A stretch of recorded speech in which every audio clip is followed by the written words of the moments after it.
وأشهد أن محمدًا عبده ورسوله وصفيه من خلقه وخليله أما بعد السلام عليكم ورحمة الله وبركاته إن شاء الله يا الله فقادك هنا زاري يمنا نساو بعدين ديك علي سلا تبرك مالت من مالتنا በሸሪዓችን የሚፈቀድ የተበሩክ አይነትና እንደዚሁም ውግዝ የሆነ የተከለከለ የተበሩክ አይነት አለ። እነዛን ነጥቦችን ለመዳሰስ እንሞክራለን። አላህ ያግራለን። ተበሩክ የሚባለው አላህ ሱብሓነሁ ወተዓላ ይሄ ቋንቋዊ ትርጓሜውን በተመለከተ ተበሩክ ማለት አተበሩኩ ሉገተን በቋንቋ ተበሩክ ማለት ጠለቡል በረከቲ ወሁወ ሙሽተቀቱ ሚነል ጀዝር ጠለቡል በረካ በረካን መፈለግ ማለት ነው። በረካን መፈለግ እንደዚሁም ወልበረከቱ አዝያደቱ ወነማ አንድ ነገርን አላህ እንዲጨምርልንና ያንን ነገር ሰፊ እንዲያደርግልን ምንመኘው ነገር ነው። ወቀድ ይቅሰዱ ቢሃ ከሰረቱል ኸይሪ እንደዚሁም የኸይር ነገራችንን አላህ እንዲያበዛልን የምንመኘው ነገር ተበሩክ ይባላል። ስለዚህ በቋንቋዊ ትርጓሜ ይህን ሲመስል ኢስቲላሃን አው ሸርዐን ማለት ነው። በሸሪዓ ደግሞ ተበሩክ ማለት አላህ ሱብሓነሁ ወተዓላ በፈቀዳቸው ቦታዎች በፈቀደላቸው አካሎች ላይ እና በፈቀደላቸው ሀገራቶች ላይ የምናገኘው ተበሩክ ማለት ነው። ምሳሌ አላህ ከሀገር ተበሩክ የምናደርግበት ሀገር እንደ ሀገር ማለት ነው መካ መዲና። መካና መዲና ሀገሩ ብቻ ሳይሆን መካና መዲና ውስጥ የሚኖሩ ነገሮች ማለት ነው። ምሳሌ እዚህ የምንሰግደው ዙሁር ሰላት ሐረሞች ላይ ብንሰግድ አጅራቸው የእጥፍ ድርብ ነው አይደለም? በመቶ ሺህ ነው። ስለዚህ ከስረቱል ኸይር አላልንም? ኸይርን ነገራችንን ማብዛት አላህ የሰጠንን ነገር በረካ እንዲያደርግልን ማለት ምን ማለት ነው? ይህን ነገር እንዲያበዛልን እንዲጨምርልን ማድረግ ማለት ነው። ስለዚህ በቦታዎች አሉ፣ እንደዚህም ደግሞ በአይነቶች አሉ። ከቦታዎች መካ ላይ ስንሄድ ምሳሌ መካ ላይ ተበሩክ ሀጀረል አስወድን እንስማለን አይደል?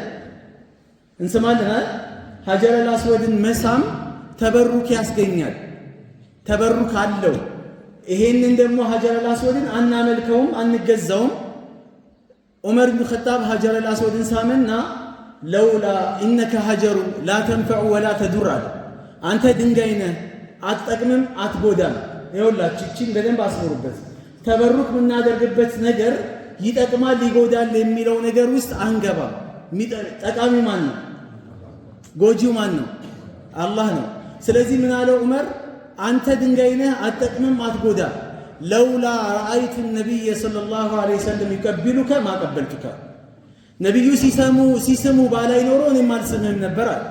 ስለዚህ ለዑምራም የሄደ ሰው ለሐጅም የሄደ ሰው ከአባን ጠዋፍ በሚያደርግበት ሰዓት ላይ የሚጀምረው ከሀጀር አስወድ ነው። ቢስሚላህ አላሁ አክበር ብሎ ይሰላመተዋል። ከቻለ በአፉ ይስማል፣ ካልቻለ ነክቶ እጁን ይስማል፣ ካልቻለ በሆነ በነካው በቃ ነገር ይነካዋል ቦታውን። የጀነት ድንጋይ ነው፣ የተባረከ ድንጋይ ነው። ግልጽ ነው አይደል? ስለዚህ በሱ ተበሩክ እናገኛለን። ሀጀረል አስወድን የሳመ ሰው እናቱ እንደወለደችው ከወንጀል ንጹህ ሆኖ ይመለሳል ተብሏል። ስለዚህ ይሄ አሁን የምናገኘው ከሌላ ቦታ ማናገኘውን ነገር ከዚህ ከሀጀረል አስወድ እናገኛለን ማለት ነው። ስለዚህ አላህ የፈጠራቸው የአላህ ቤት ኢና ወለ በይትን ውዲዐ ሊናሲ ለለዚ ቢበከተ ሙባረከን አለ። አያችሁ፣ ሙባረክ ማለት የተባረከ ተበሩክ የሚገኝበት ማለት ነው። አላህ የባረከው ቦታ ነው። የቱ? ሐረም ላይ ያለ ካዕባው ማለት ነው። ወሁደን ሊልዓለሚን ለዓለማቶችም ደግሞ ለዓለም ሰው ምንድነው መመሪያም የሆነ ቦታ ነው አለ። ወጀዐለ አልበረከተ ፊል መስጂዲል አቅሳ ወማ ሐውለሁ። አሁን መዲናም ላይ ምሳሌ አለ፣ መስጂደል አቅሳ ላይም አለ። መዲና ላይ መካ ሌላ ሀገር ላይ ከሚሰገዱ ሰላቶች መካ ላይ የሚሰገደው ሰላት ሐረም ላይ የሚሰገደው በመቶ ሺህ አሉ። ስለዚህ በሀገር በረካ አለው ማለት ነው። ከዛ መዲና ደግሞ የኔ መስጂድ ላይ የሚሰገደው ደግሞ በ1000 ይበልጣል አሉ። ቀጣይ ሶስተኛው ደግሞ መስጂድ አልአቅሳ።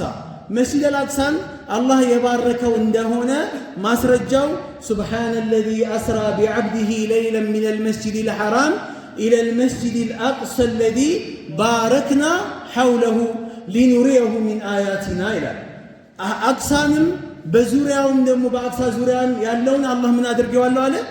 በረካን አድርጌዋለሁ አለ። ስለዚህ መስጂድ አልአቅሳ ላይ የሚሰግድ ሰው በ500 አጅር ይበልጣል ከሌላ ቦታ፣ በረካ ይገኝበታል ማለት ነው። ግልጽ ነው አይደለ? አላህ ይወፍቀን። እነዚህ ቦታዎች ላይ ለመስገድ አላህ ይወፍቀን። ሌላኛው ወጀዐለ አልበረከተ ፊ ባዕድ ሲማር፣ ምሳሌ አላህ በተለያዩ ፍራፍሬዎች በረካ አድርጎባቸዋል። የተለያዩ ፍራፍሬዎች አላህ የምንበላውን ነገር የምንጠቃቀምበትን ነገር በረካ ያደረገባቸው ነገሮች አለ። ፈቃለ ዐዘ ወጀል ሚን ሸጀረቲን ሙባረከቲን ዘይቱና፣ የዘይቱን ፍሬ አላህ የባረከው የሆነ ምንድን ነው? ፍሬ ነው። ከምንጠቃቀምባቸው መንገዶች አንዱ ነው። ሌላ የማኡ ዘምዘም፣ የዘምዘም ውሃ እንደ ማንኛውም ውሃ አይደለም አይደለ? ማኡ ዘምዘም ሊማ ሹሪበ ለሁ፣ የዘምዘም ውሃ ለተጠጣለት ዓላማ ይውላል። ማኡ ዘምዘም ምንድነው? ማኡ ምንድነው? ለተጠጣለት ዓላማ ይውላል ሲባል እንደ ምግብነት ልጠቀመው ካለ እንደ ምግብነት ይጠቅመዋል። እንደ መድኃኒትነት ልጠቀመው ካለ እንደ መድኃኒትነት ይጠቅመዋል። ለተጠጣለት ሲባል ዱዓ አድርጎ ለተጠጣለት ዓላማ ይውላል። ስለዚህ በዘምዘም ውሃ በረካ ይገኛል ማለት ነው። ግልጽ ነው አይደለ? ሱቅያው ይሄ ሱቅ ወሽፋኡ ሱቅ ሚያል ይሄ የዘምዘም ውሃ ለሚጠጣው ሰው እንደ መጠጥ ያገለግለዋል፣ እንደ ምግብ ያገለግለዋል አሉና ወሽፋኡ ሱቅ ሚያል ለታመመ ሰው አላህ እንዲያሽረኝ ብሎ ዘምዘም ውሃን ቢጠጣ አላህ ያሽረዋል። አላህ ዒልምን ይሰጠኝ ብሎ ከጠጣ ዒልም ይሰጠዋል። አላህ ያክብረኝ ሀብታም ያደርገኝ ብሎ ከጠጣ አላህ ሀብታም ያደርገዋል። አላህ ይወፍቀና አሚን በሉ።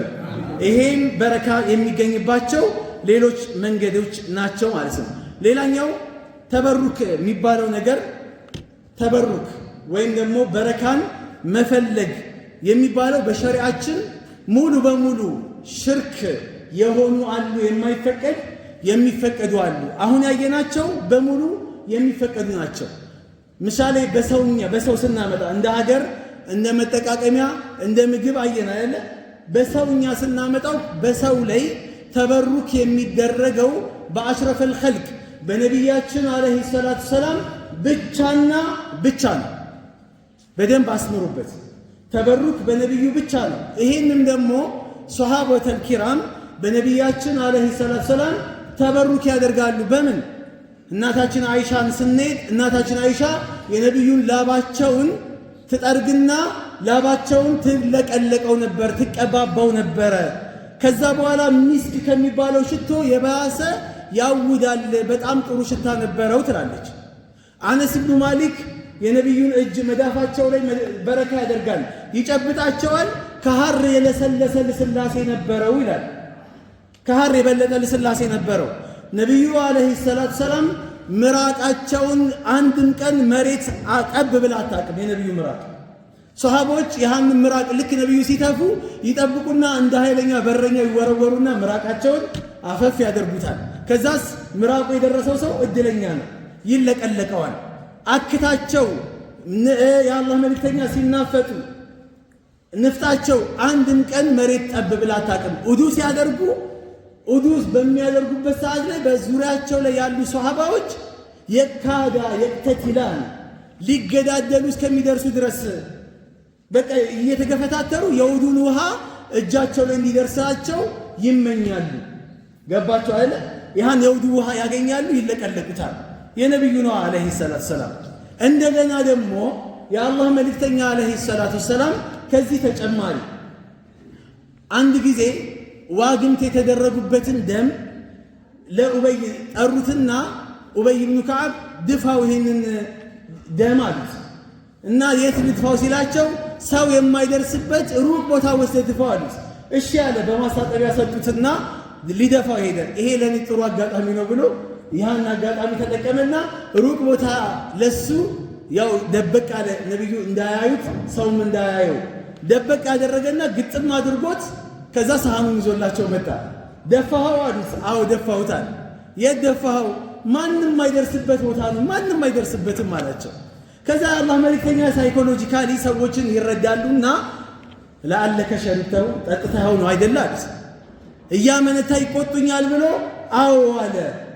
ከዛ በኋላ የኔ ደም ከሱ አካል ጋር የተዋሃደበት የሆነ ሰው ፈጽሞ የጀሃነም እሳት አይነካውም አሉ የአላህ መልእክተኛ አለይሂ ሰላቱ ሰላም። ሰሉ ዐለ ነቢ። እንዲህ አደረገ። አሁን ደም አስሉ ምንድነው? ነጃሳ ነው አይደል? ደም አስሉ ነጃሳ ነው። በነብዩ አለይሂ ሰላቱ ሰላም ምራቅ ሰውነታቸው በአጠቃላይ ተበሩክ ያደርጋሉ።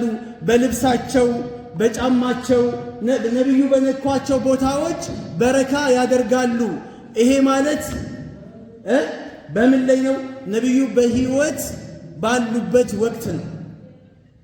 አሁን ላይ በነብያችን አለይሂ ሰላቱ ሰላም ተበሩክ ማድረግ ይፈቀዳል ወይ? አሁን ባለው ነገር ባለው ደረጃ በአሁን ሰዓት ምሳሌ ቀብራቸው ላይ ሄደው አሁን መውዱዓት የሆኑ እንደዚህም ደግሞ በሸሪዓችን ላይ አስል የሌላቸው ሰነዱ የማይታወቁ የሆኑ ሐዲሶችን ተበሩክ ለማድረግ በሚል ሰበብ ለሌላ መንገድ እንዲከፍትላቸው ብለው ምን ያደርጋሉ?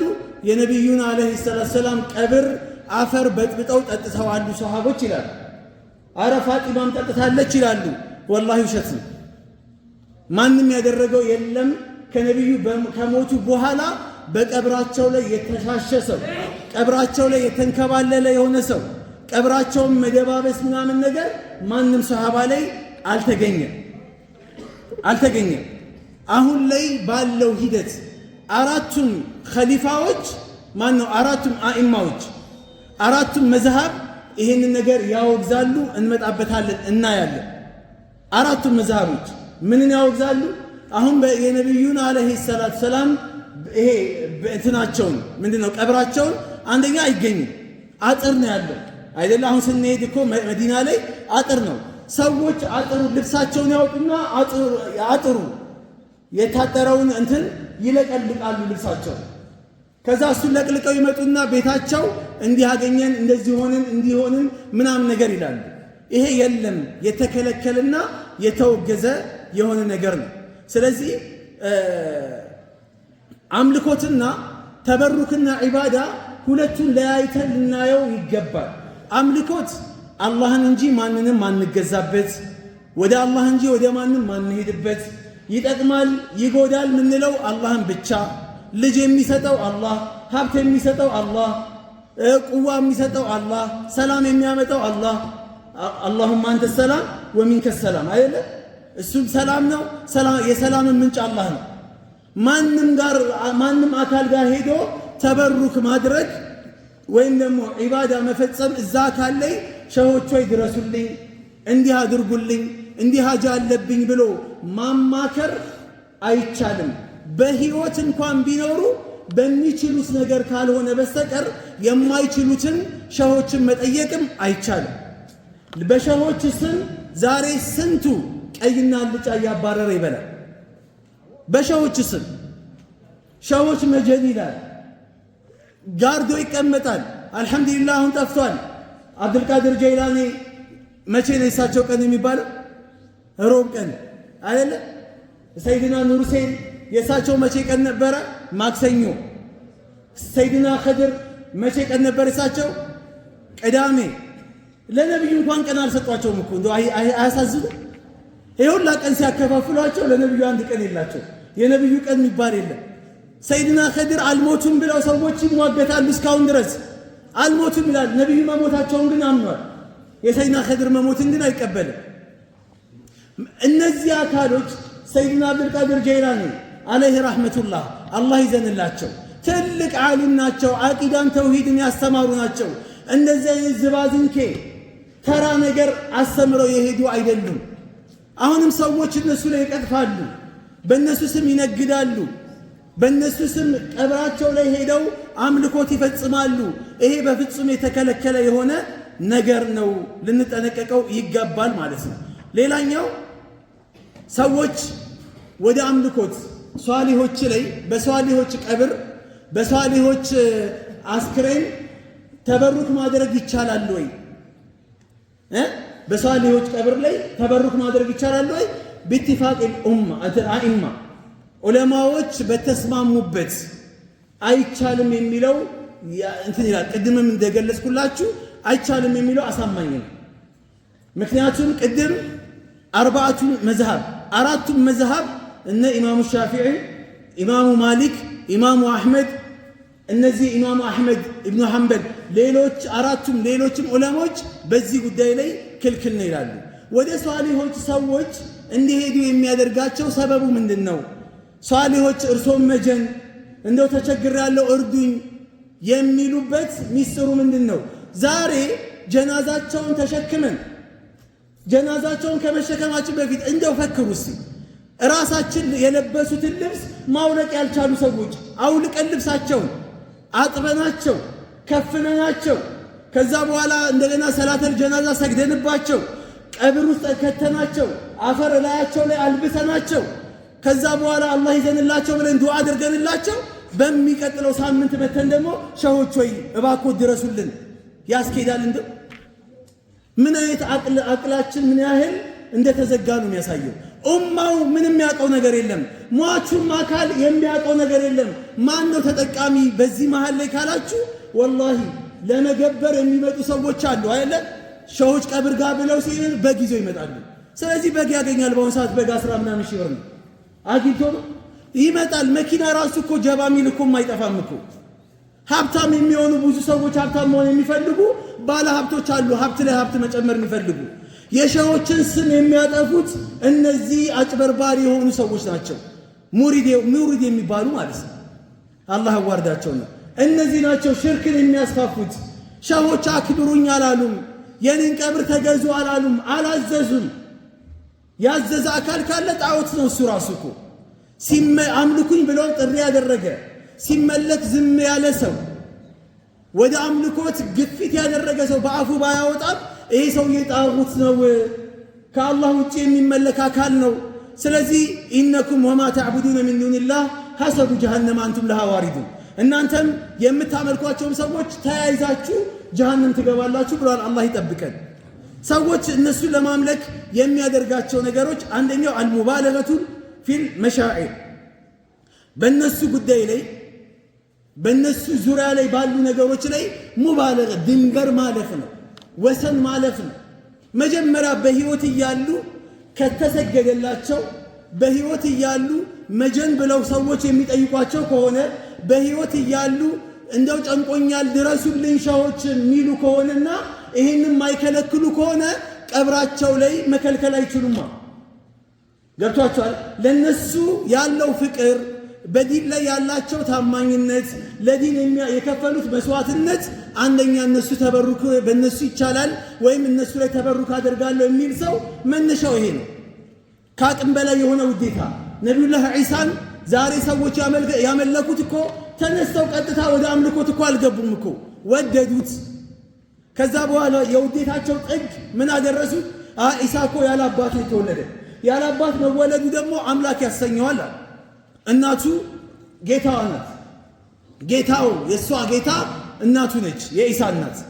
ስለዚህ እንደገና ወለደችውና ደግሞ ድንግል ፈጣሪዋን ወለደችው። የማይገባ የሆነ ሎጂክ ማለት ነው። ዒሳን የማክበር ጥግ በጣም ድንበር ያለፈ ውዴታ ውስጥ ገቡና ከዛ በኋላ ወደ ማምለክ ደረሱ። አላህ ነብዩ እኮ ለዚህ እኮ ነው ላ ትጥሩኒ ከማ አጥረት ነሳራ ዒሳ ብኑ መርየም፣ የመርየምን ልጅ ዒሳን ከፍ ከፍ እንዳደረጉት ለአምልኮት እንዳበቁት እኔን ከፍ አታደርጉኝ አሉ። ቁሉ አብዱላህ ወረሱሉህ፣ የአላህ ባሪያና መልእክተኛው ነኝና የአላህ ባሪያና መልእክተኛ በሉኝ፣ ይሄ ክብር ብቻ ይበቃኛል አሉ ነብዩ። ነብዩ የተቀበሩት የት ነው? እዛው የሞቱበት ቦታ ነው። እኔ እኮ ወለውላ ኹሽየ ዛሊከ ለውብሪዘ ቀብረሁ፣ ነብዩ እንደ ሌሎች ነብያቶች ወይም እንደ ሌላ አካሎች ይመለካል ቀብሬ ብለው ስለሰጉ እንጂ እንደ ማንኛውም ሰው በቂ ላይ ይቀበሩ ነበር የአላህ መልእክተኛ። አብዛኛው ሰሃቦች የተቀበሩበት ቦታ ላይ ይቀበራሉ። ስለዚህ ነብይ የሞተበት ቦታ ላይ ነው የሚቀበረው። ዛሬ ቀብር ላይ አታምልኩ፣ የራሴ ቀብር የሚባል ነገር የለም፣ የግል ቀብር የሚባል ነገር የለም የሚል ነገር ሲነሳ መከራከሪያ ነጥብ የሚያነሱት የመጀመሪያው ምንድነው? ነብዩም ቤታቸውን የተቀበሩት። ሱብሃንአላህ። ነብይንና ዑለማን ኮምፓየር ማድረግ ራሱ ወንጀል ነው እኮ ማነጻጸር መቻል። ነብዩ እቤቴ ቅበሩኝ ብለው አንድም ቦታ ላይ ደኢፍ ሐዲስ ላይ እንኳን ቤቴ ቅበሩኝ ብለው አልተናዘዙ። ግን ነብይ የሞተበት ነው የሚቀበረው። ገባችሁ አይደል? የሞተበት ቦታ ላይ ይቀበራል። ይሄ ከዚህ በፊት የነበሩ ነብያቶችን ነው። ነብዩ እዛ ተቀበሩ። እሺ ነብዩ ያን ካደረጉ በኋላ አቡበከር ሲድቅ ከነብዩ አጠገብ ቅበሩኝ አሉ። ዑመር ኢብኑ ኸጣብ ከጓደኞቹ አጠገብ ቅበሩኝ አሉ። ስለዚህ እዛ ተቀብረዋል እነሱ። ይሄንን ነገር ለሌላው ዑለሞች ማስረጃ ማምጣት በፍጹም አይቻልም። ይሄ ኻስ ነው። ምን አሉ የአላህ መልእክተኛ መሰላችሁ? ቤር አሪስ የሚባል ቦታ ላይ እዛ ቦታ ላይ ጉርጋድ ላይ ቁጭ ብለው የአላህ መልእክተኛ በር ተንኳኳ።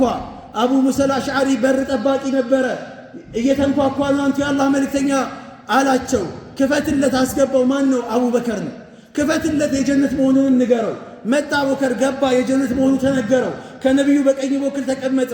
ዑመርም መጣ፣ የጀነት መሆኑን ንገረው፣ ክፈትለት ይግባ። ከአቡበከር በቀኝ በኩል ተቀመጠ። ዑስማን መጣ፣ ንገረው የጀነት መሆኑን ንገረው። ማዕበልወቲ ለቲ ቱሲቡሁ ሙሲባ ከሙስሊሞች ሙስሊም ነን ከሚሉ አካሎች ፈተና ይመጣበታል። ግን ያን ፈተና አልፎ ዑመርም ጀነት ይገባል። ማን? ዑስማንም አለ። ዑስማን ሲመጣ ከአቡበከር ከዑመር በቀኝ በኩል ነበር የሚጠበቀው እንዳቀማመጣቸው። ግን ዑስማን ፊት ለፊት ተቀመጠ። ከዛ ነብዩ ጉልበታቸው ይታይ ነበር። ልብሳቸውን ወደ ላይ ሰቅሰቅ አድርገውት ነበር። ዑስማን ሲመጣ ልብሳቸውን ወደ ታች ዝቅ አደረጉት። አቡበከር ሲመጣ ዑመር ሲመጣ ይሄን ያላደረከው ለምንድን ነው? ይሄን ያደረከው ለዑስማን ሲላቸው ለዑስማን እኮ አማ አስተሂ ማ ተስተሂ ሚንሁ መላኢካ መላኢካ እንኳን ሲያየው የሚያፍረው ሱሐባ እኮ ነው ዑስማን ማለት። መላኢካ የሚያፍረውን ሰው እኔ እንዴት አላፍረውም አለ። አሁን ወደ መሐል ሻሂድ ስመጣ ልክ እንደተቀመጠው እንደዚህ አሉ። ሀከዛ ኑብዓሱ ኢንሻአላህ፣ እንደዚሁ እንኖራለን፣ እንደዚሁ እንሞታለን፣ እንደዚሁ እንቀሰቀሳለን አሉ የአላህ መልእክተኛ። አኗኗራቸው ነብዩ ናቸው መጀመሪያ የሚመሩት። ነብዩ ከሞቱ በኋላ አቡበከር ተተካ አይደለ? አቡበከር ከሞቱ በኋላ ማን ተተካ? ዑመር ተተካ። ዑመር ከሞተ በኋላ ማን ተተካ? ዑስማን ተተካ።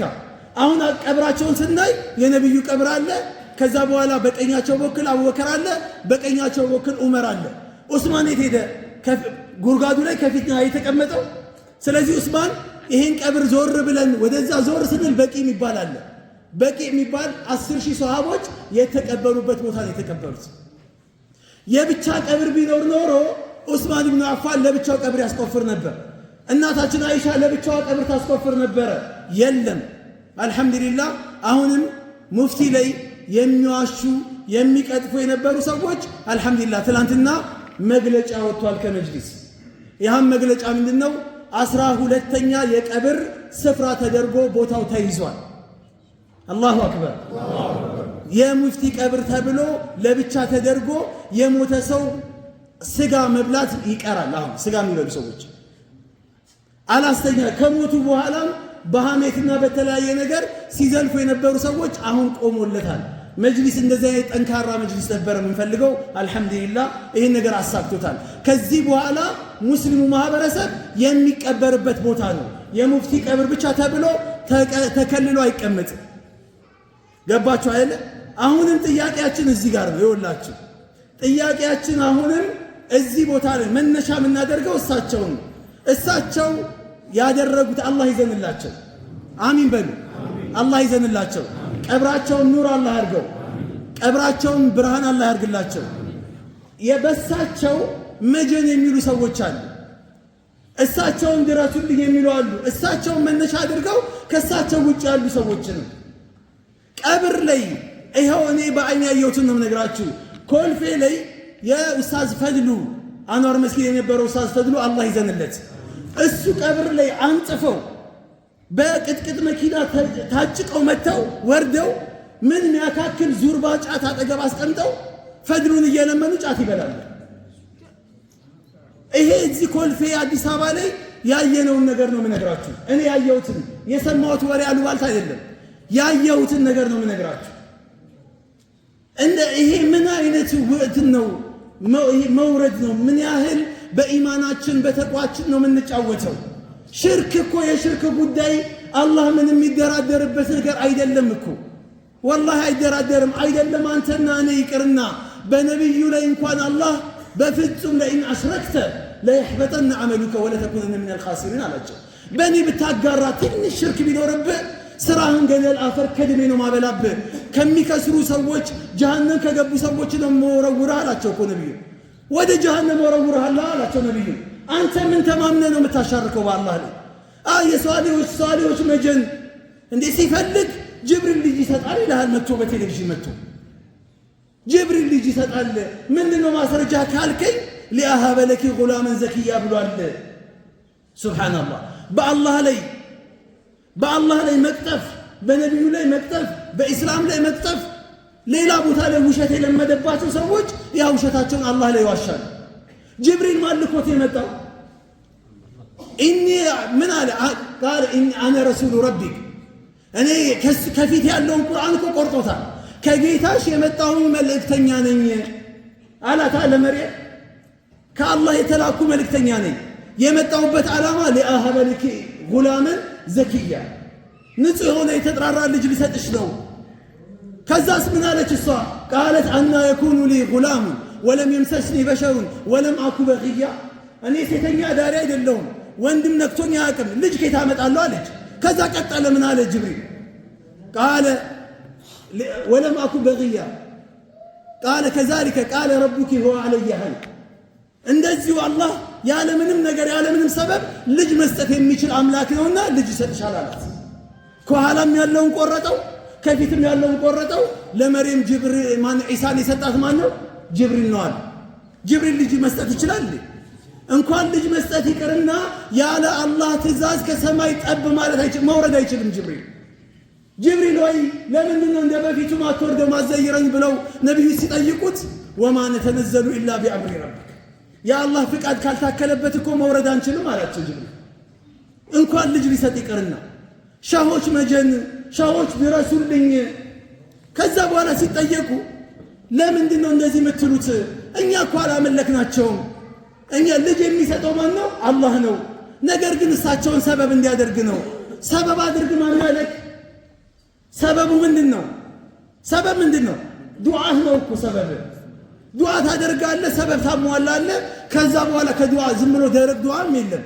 ልጅ ከፈለግ ዱዓ ብቻ ብታደርግ ያ ረቢ ልስጠኝ ያ ረቢ ልስጠኝ ብትለው ይሰጣል። ሰውየው ዱዓ እያደረገ ሻዎቹ ጋር መጣና ዱዓ አድርጉልኝ አላቸው። ዱዓ ያደርጋሉ አላህ ልጅ እንዲሰጠው ብለው። በአመቱ መጣ፣ ልጅ አልሰጠኝም እኮ ሻዎቹ አላቸው።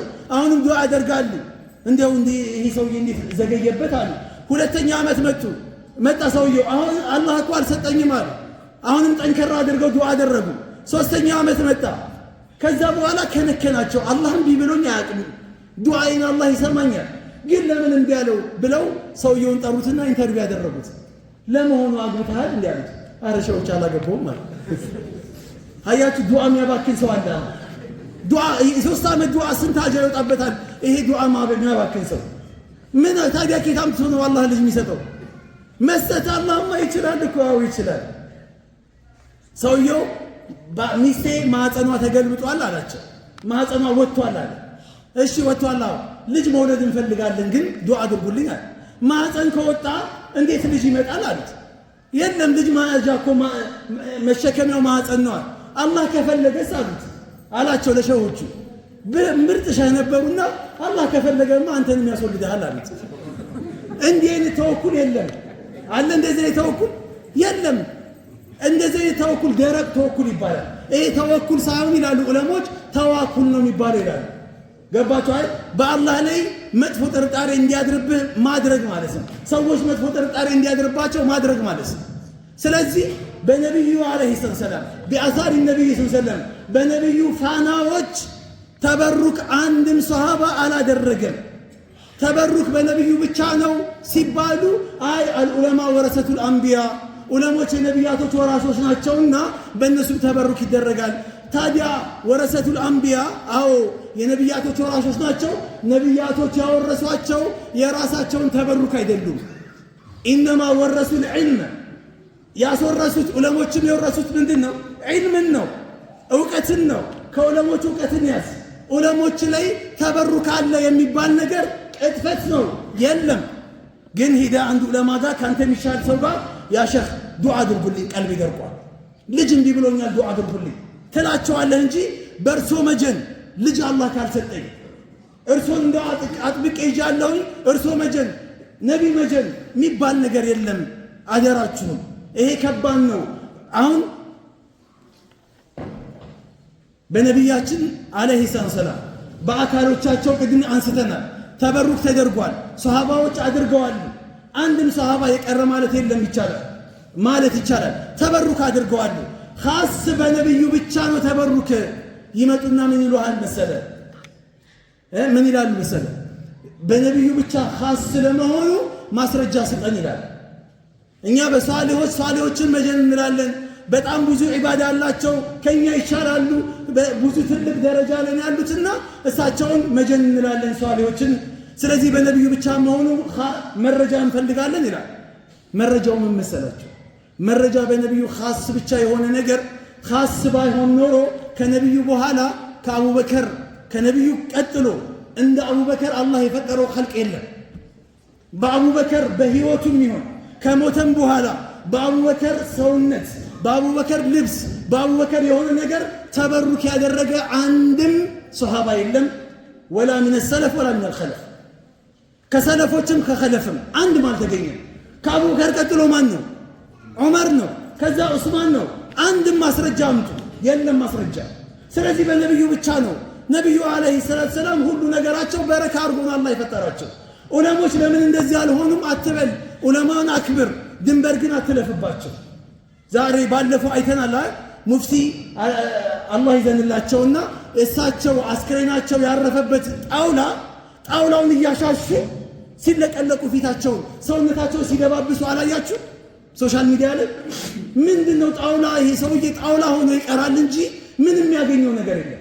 እሳቸው የተንተራሱት የነበረውን ትራስ ይዞ እየሮጠ ይዞ ቤቱ ይዞ ገባ። ዋንጫ ይዞ የገባ ይመስለዋል። ከዛ በኋላ የሱ አጋሮች ምን ማድረግ ጀመሩ? ማሻአላህ ትልቅ በረካ ቤቱ ገባ፣ ትልቅ ነገር ገባ ምናምን ነገር ብለዋል። ወላሂ ይሄ ቁማር ነው። ራሳችን ላይ ቁማር ነው የምንጫወተው። የሞቱ ሰዎች ከኛ ይፈልጋሉ፣ እኛ ከነሱ አንፈልግም። የሞተ ሰው አይሰማም። የሞተ ሰው ምንም ነገር አያደርግም፣ ሀጃህን አያወጣልህም። መናገር ቢችል ካንተ ይፈልጋል ሰደቃ እንድታወጣለት፣ ዱዓ እንድታደርግለት። ኢነከ ላ ትስሚዑ ልመውታ፣ አንተ የሞቱ ሰዎችን ማሰማት አትችልም። ኢነከ ላ ትስሚዑ መን ፊል ቁቡር፣ በቀብር ውስጥ ያሉ ሰዎችን አታሰማ። እነዚህ ሰዎች ኢንተድዑሁም ላ የስመዑ ዱዓአሁም፣ እናንተ ብትማጸኗቸው ብትለምኗቸው ልመናችሁን አይሰሙም አለ አላህ።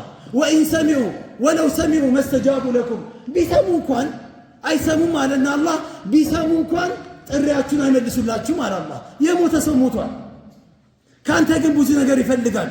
ምን ይፈልጋል? ዱዓ እንድታደርግለት፣ በሱ ስም መስጊድ እንድታሰራ፣ ቁርአን ወቅፍ እንድታደርግ፣ ብዙ ነገር አይደለም። ለዑለሞች ለሷሊዎች ይቅርና አሽረፈል ኸልቅ እንኳን ነቢዩ አለይሂ ሰላም እንኳን ከኛ ይፈልጋሉ። አሁን ሰልሙኝ አሉ፣ ሰላዋት በኔ ላይ አውርዱ አሉ። በተለይ ለይለተል ኸሚስ ለይለተል ጁምዓ ኸሚስ ምሽት ማለት ዱዓ አድርጉ፣ በኔ ሰላዋት አብዙ፣ በኔ ላይ የምታቀርቡት ሰላምታ ይደርሰኛል፣ አላህ ሩሄን ይመልስና ሰላምታችሁን እመልሳለሁ ያሉ የአላህ መልእክተኛ። ዳዓዋቸውን በቀጠልን ቁጥር ዳዓዋ ባደረግን ባስፋፋን ቁጥር ነብዩ መዝገብ ላይ ይጻፋል አጅሩ። ከኛ ይፈልጋሉ። اللهم صل على محمد ስንል እስቲ ሰሉ አለ ነብዩ። አያችሁ ይሁላ ሰው ሰላዋት ሲያወርድ እሳቸው ላይ አላህ ደረጃቸውን ከፍ ያደርጋል። ከኛ ፈለጉ አልፈለጉም አሁን ፈልገዋል። ነቢ መጀን ብንላቸው አይሰሙንም። ነቢ ድረሱልኝ አይሰሙንም። ሀቢቢ መዲናና ይበሉኝ እንጂ ፓስፖርት አውጥተህ ሂድ እሳቸው መጥቶ አይወስዱህም። ግቡልኝ የተንቢል አሊመጣና ግቡልኝ ቤት ነው ግቡልኝ ወይስ እነዚህ ግቡልኝ ነው? የለም እንደዚህ አይነት ነገር። በውዳሴ ስም ሽርክ ነው የምናሰራጨው። የሽርክ መንዙማዎች የሽርክ ነሺዳዎች እየተሰራጩ ነው በሰዎች ዘንድ። ትክክለኛ መንዙማዎች አሉ፣ ትክክለኛ ነሺዳዎች አሉ፣ ምንም ዝባዝንኬ የሌለባቸው አሉ። እነሱን የሚያሰድበዋል፣ እነሱን የሚያሳጠዋል። ስለዚህ በነቢያችን አለይሂ ሰላቱ ሰላም ይሄን ነገር ማድረግ ካልተቻለ አንድም ሰሃባ የፈቀደም የለም ያደረገም የለም ካልን ታዲያ በሌሎች ደግሞ ምንም ጥያቄም ሊነሳ የሚገባው ጉዳይ አይደለምና አደራችሁ ቀብራቸው ላይ ሄዶ የቀብራቸውን አፈር በጥብጦ መጠጣት፣ ቀብራቸው ላይ ሄዶ ጠዋፍ ማድረግ ልክ ካዕባ ጠዋፍ እንደሚደረገው ቀብራቸው ላይ ሄዶ ማልቀስ መጀን ማለት የቀብራቸውን አፈር ይዞ በሆነ ዕቃ ይዞ እየሮጠ ቤት ውስጥ ሄዶ ከዛ ለልጆቹ ምናምን ነገር ልክ እንደ ኪኒን እንደ ሾሮፕ እየመጠነ መስጠት፣ ይሄ ሁላ ገደል ያስገባናል። የሰራነው የ40 ዓመት የ50 ዓመት የ60 ዓመት ኢባዳችንን ገደል ነው የሚያስገባብን። ስለዚህ ሽርክ ላይ ሽርክ ነው። በማንም መደራደር የለብንም። በመሃል ላይ አድሮ ይሄ ያው ጥቅመኛ የሆኑ ሰዎች አሉ፣ የሚጠቀሙት እነሱ ናቸው። የሽርክ ደላላዎች አሉ፣ ተጠቃሚዎች እነሱ ናቸው። እነሱ እንዲጠቀሙ ደግሞ እድሉን መክፈት የለብንም። በእኛ ምክንያት እንደሱ ዱንያቸውን መሸቀር የለባቸውም፣ እኛን ጀሃነም አስገብተው ማለት ነው። ስለዚህ አላህ ነጃ ይበለን። ሷሊሆችን ምናከብር አላህ ያድርገን። በእንደሱ ላይ ድንበር ከማለፍ አላህ ይጠብቀን። هذا وصلى الله على سيدنا محمد سبحانك اللهم وبحمدك أشهد أن لا إله إلا أنت أستغفرك وأتوب إليك.